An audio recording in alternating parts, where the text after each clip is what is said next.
नमस्कार विद्यार्थी मित्रांनो, आज आपण ऍडसॉर्प्शन अँड कोलाइड्स हा चॅप्टर आपल्याला बघायचा आहे. ऍडसॉर्प्शन अँड कोलाइड्स ह्यामध्ये दोन भाग आहेत. ऍडसॉर्प्शन आणि कोलाइड्स हे दोन फिनॉमिना आपल्याला ह्यामध्ये बघायचे. सुरुवातीला आपला ऍडसॉर्प्शन म्हणजे काय, तर ऍडसॉर्प्शन हा सरफेस फिनॉमिना आहे. The phenomena in which adsorbed matter is concentrated only at the surface and does not penetrate through the surface to the bulk of adsorbent is called adsorption. म्हणजे थोडक्यात हा सरफेसवर घडून येणारी प्रक्रिया आहे. ह्याच्या अगोदर आपला ऍब्सॉर्प्शन पण एक फिनॉमिना आहे, त्याच्याशी मिळता जुळता. ऍब्सॉर्प्शन हा मात्र बल्क फिनॉमिना आहे, ज्यामध्ये ऍडसॉर्बेट हे पूर्ण बॉडीमध्ये पेनेट्रेट होत असतं. ऍब्सॉर्प्शन म्हणजे काय होतं बघा, the phenomena in which adsorbed matter is uniformly distributed inside as well as the surface of the bulk of the substance is called absorption. Absorption is a bulk phenomena किंवा body phenomena. आपला फक्त adsorption बघायचं. आपल्याला adsorption साठी आपण absorption बघून घेतलेलं आहे. Terms involved in adsorption. adsorption म्हणजे दोन टर्म असतात, adsorbent आणि adsorbate. ज्याच्या सरफेसवर जो जास्त प्रमाणात असतो आणि ज्याच्या सरफेसवर हा ऍडसॉर्प्शन फिनॉमिना घडून येतो त्याला आपण ऍडसॉर्बंट असं म्हणतो. तर जो सबस्टन्स ऍडसॉर्बंटच्या सरफेसवर जमा होतो त्या सबस्टन्सला आपण ऍडसॉर्बेट असं म्हणतो. अशा दोन टर्म्स असल्याशिवाय ऍडसॉर्प्शन प्रक्रिया होत नाही. तर त्यामध्ये ऍडसॉर्बंट आणि ऍडसॉर्बेट हे दोन टर्म्स आहेत. त्यामध्ये त्याचे आपण ऍडसॉर्प्शनची काही एक्झाम्पल आपल्याला बघू. Examples of adsorption: adsorption of gases like hydrogen, oxygen by finely divided metals, namely platinum, palladium, copper, nickel, etc. Catalyst म्हणून आपण मेटल वापरतो, प्लॅटिनम किंवा निकेल, पॅलेडियम. तर ह्यांच्या सरफेसवर हायड्रोजन किंवा ऑक्सिजन जमा होत असतो, तर तो ऍडसॉर्प्शनचा गुणधर्म आहे. त्यानंतर पुढचं एक्झाम्पल आहे adsorption of gases like nitrogen, carbon dioxide by activated charcoal. Charcoal वर सुद्धा, चारोकोल कोळसा हा ऍडसॉर्बंट आहे, त्याच्यावर पण गॅसेस जमा होतात, तिथं पण ऍडसॉर्प्शन गुणधर्म घडून येतो, त्याला आपण ऍडसॉर्प्शन. त्यानंतर पुढची टर्म आपल्याला बघायची डिसॉर्प्शन. ऍडसॉर्प्शनच्या एक्झॅक्ट अपोजिट टर्म आहे, ऍडसॉर्प्शनच्या विरुद्ध घडून येणारा फिनॉमिना आहे. ऍडसॉर्प्शन प्रक्रिया आपण बघितली, ऍडसॉर्बंटच्या सरफेसवर ऍडसॉर्बेटचे पार्टिकल किंवा मॉलिक्यूल जमा होतात, त्या गुणधर्माला आपण ऍडसॉर्प्शन म्हणतो. तर झालेल्या जे ऍडसॉर्बेट वर जमा झालेले असतात ते रिमूव्ह करण्याचे प्रोसेस जे आहे त्याच्या एक्झॅक्ट अपोजिट आहे, विरुद्ध आहे, त्याला डिसॉर्प्शन म्हणायचं. The process of removal of an adsorbed substance from a surface on which it was adsorbed is called desorption. म्हणजे थोडक्यात ऍडसॉर्बेट जो ऍडसॉर्बंटच्या सरफेसवर जमा झालेला असतो त्याला रिमूव्ह करून टाकायचं, त्या प्रोसेसला म्हणायचं डिसॉर्प्शन. त्यानंतर पुढचा एक गुणधर्म आहे सॉर्प्शन. सॉर्प्शन हा शब्द कसा तयार झाला बघा, ज्या वेळेस ऍडसॉर्प्शन आणि ऍब्सॉर्प्शन हे दोन्ही गुणधर्म सायमल्टेनियस घडतात, एकाच वेळी घडतात, त्यावेळेस त्या प्रोसेसला आपण सॉर्प्शन असं म्हणतो.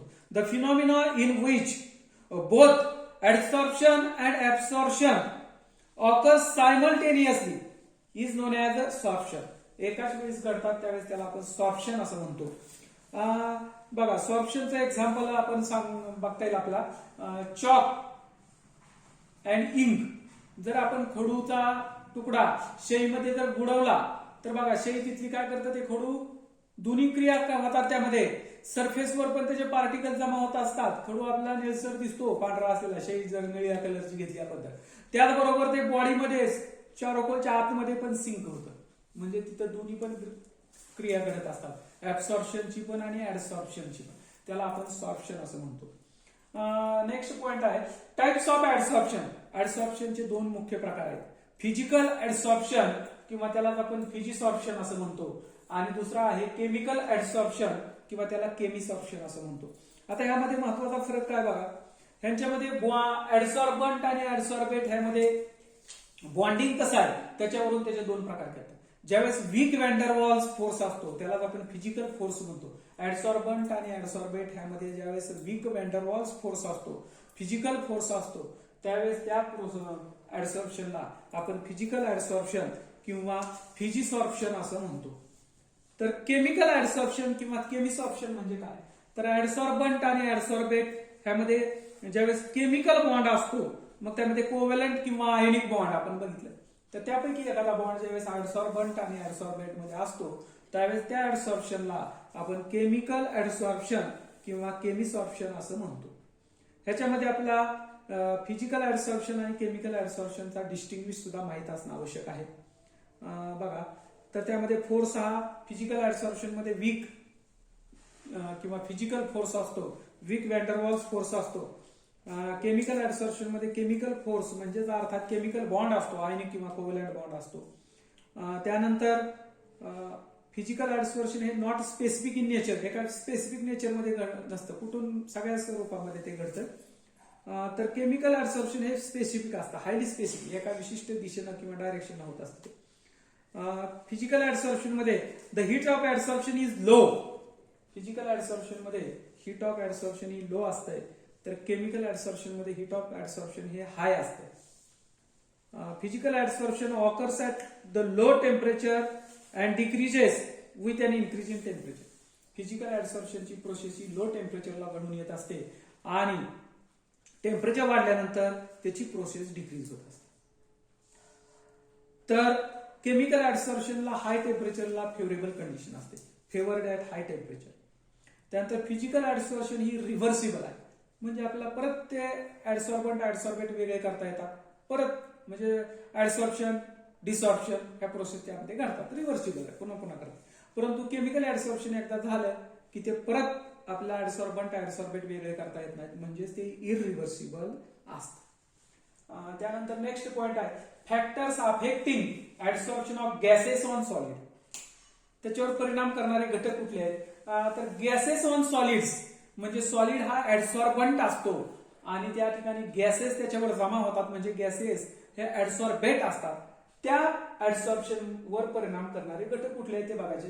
त्यामध्ये एकूण 5 प्रकार, 5 फॅक्टर त्याच्यावर परिणाम करतात.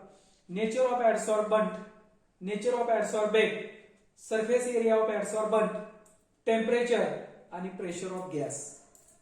आता नेचर ऑफ ऍडसॉर्बंट बघा, आपण बघितलं ऍडसॉर्प्शन ही फिजिकल प्रोसेस आहे, ऍडसॉर्प्शन हा पूर्णपणे सरफेस फिनॉमिना आहे, वरती लिहिलं आपण it is a surface phenomena. त्यामुळे सरफेस एरिया जेवढा लार्ज असेल तेवढं ऍडसॉर्प्शन प्रोसेस ही व्यवस्थित होणार आहे. त्यामुळं ह्याच्यामध्ये the amount of gas, substances which provide large surface area for a given mass are effective as adsorbent and adsorb appreciable volume of gases. त्यामुळं जेवढं त्याचा सरफेस एरिया जास्त असेल तेवढं ते गुड ऍडसॉर्बंट असणार आहे किंवा ऍडसॉर्प्शन प्रोसेससाठी ते फेवरेबल असतं.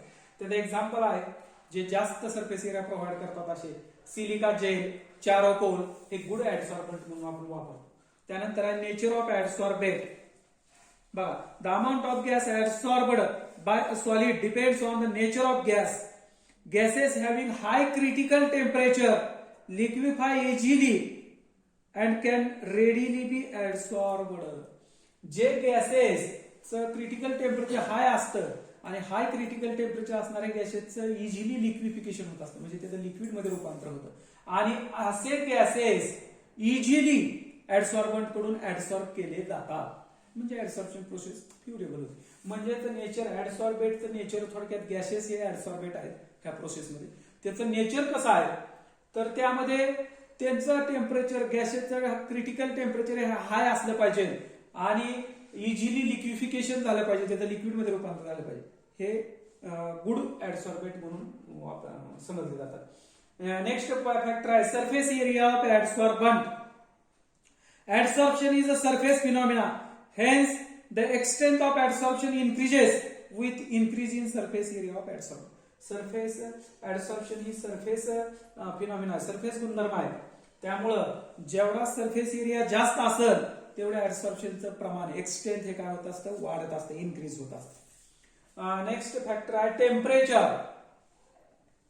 ऍडसॉर्प्शन is an exothermic process. Adsorption ही एक्झोथर्मिक प्रोसेस आहे. Adsorption is inversely proportional to temperature. Adsorption ही एक्झोथर्मिक प्रोसेस असल्यामुळं जेवढं टेम्परेचर वाढेल तेवढं ऍडसॉर्प्शन कमी होतं, म्हणजे ते व्यस्त प्रमाणात आहे. लो टेम्परेचरला ऍडसॉर्प्शन चांगल्या पद्धतीने होतं हाय टेम्परेचर झालं की ऍडसॉर्प्शन डिक्रीज होतं थोडक्यात, म्हणजेच ते व्यस्त प्रमाणात आहे.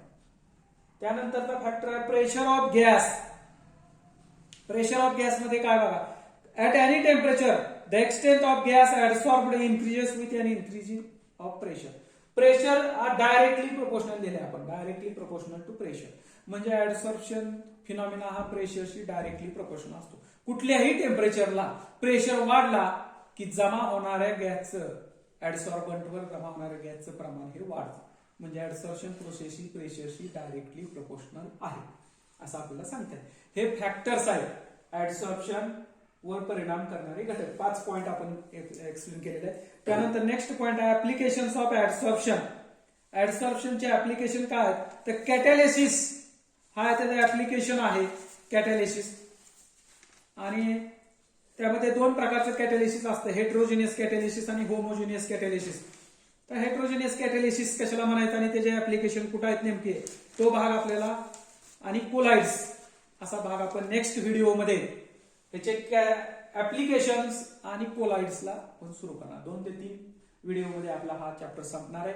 तर बऱ्याच दिवसानंतर आपण थोडासा व्हिडिओ केलेला आहे. जनरल, मी सांगितल्याप्रमाणे आपण जनरल व्हिडिओ तयार करतो. त्यामध्ये वेगवेगळ्या परीक्षेसाठी असतील किंवा 11वी 12वी साठी काय, त्या 11वीच्या परीक्षा रेग्युलर एक्झामसाठी आपल्याला, 12वीच्या परीक्षेसाठी किंवा 12वीच्या ओव्हरऑल परीक्षा असतील, इतर परीक्षा असतील, त्याच्यासाठी हे आपण जनरल ओव्हरऑल व्हिडिओ तयार करतो. तर त्यामध्ये आपण अजून 2-3 प्रकारचे व्हिडिओ, साधारणतः 2 प्रकारच्या व्हिडिओमध्ये आपला हा चॅप्टर संपून जाईल. तर ह्यामध्ये ज्यांनी आपला way to success by R Kulkarni sir ह्या चॅनलला सबस्क्राईब केलं नसेल त्यांनी सबस्क्राईब करा, शेअर करा, लाईक करा. धन्यवाद.